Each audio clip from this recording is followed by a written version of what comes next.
यहाँ पर किस लिए उपस्थित हुए हैं? मैं संजय कुमार शर्मा, भूतपूर्व अतिथि शिक्षक। सबसे पहले तो इलेक्ट्रॉनिक मीडिया का धन्यवाद करना चाहता हूँ, क्योंकि इलेक्ट्रॉनिक मीडिया के माध्यम से ही हमारी बात माननीय मुख्यमंत्री शिवराज सिंह चौहान महोदय के पास पहुँचती है। तो मैं उनसे ये कहना चाहता हूँ कि मामा जी घोषणाएं तो बहुत हो गई, ये सभी को पता है, लेकिन ये आप जानते हो कि घोषणाओं से काम चलने वाला नहीं। इस धरातल पे या इस धरातल की जनता को काम चाहिए। आप विगत 15 वर्षों से अतिथि शिक्षकों को लगातार आश्वासन और घोषणाएं कर रहे हैं, लेकिन आप आज भी ये कह रहे हैं कि भाई घोषणाओं से ही काम चलाओ। तो मामा जी अब घोषणाओं से काम चलने वाला नहीं है, क्योंकि आपके बहाने अब नहीं चलेंगे। आज आपके पास कोई भी मजबूरी नहीं है, आप जो करना चाहें वो कर सकते हैं।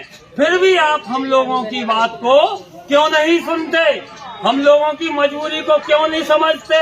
आप थोड़ा ये समझिए कि मैं विगत 15 वर्षों से अतिथि शिक्षक के पद पर कार्य कर रहा हूँ और अल्प मानदेय माता 3000 रुपए प्रति माह हम लोगों को वेतनमान देते थे। उतने कम में भी हमने गुजारा करके अपना सर्वस्व जीवन शिक्षा विभाग के लिए निछावर किया है। लेकिन आपकी विसंगतियों के कारण, आपके विपरीत नियमों के कारण आज हम लोगों को या हमें अतिथि शिक्षक पद से हटा दिया गया है।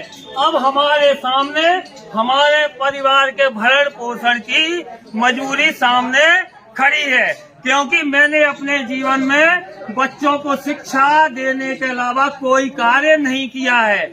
इसके अलावा मैं कोई कार्य जानता भी नहीं हूँ। अब आपने विद्यालय से हमें निकाल दिया है, अब हम कहाँ जाएं? इसलिए मामा जी घोषणाएं आपको करना है तो आचार संहिता लागू करने के बाद आप कितनी ही घोषणाएं करें, हमें आपकी कबूल है, लेकिन आचार संहिता के पहले घोषणाओं से काम चलने वाला नहीं है।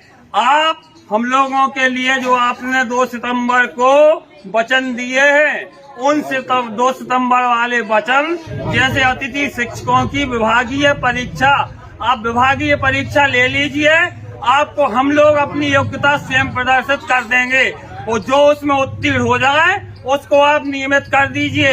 इसमें हमें कोई बुराई नहीं। आप 50% आरक्षण का आपने बोला है, आरक्षण आप दीजिए। आपने 1 साल का अनुबंध बोला है, आप अनुबंध दीजिए।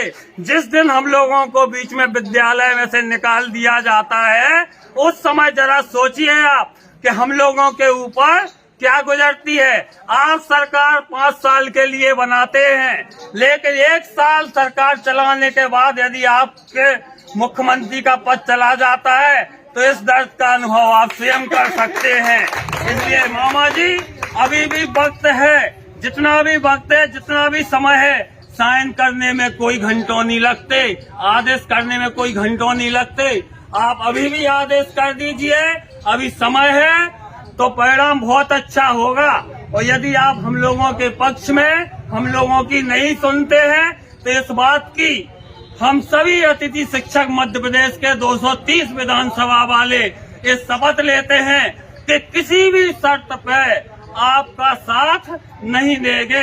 इस बात पर आप एक बार विचार जरूर करें।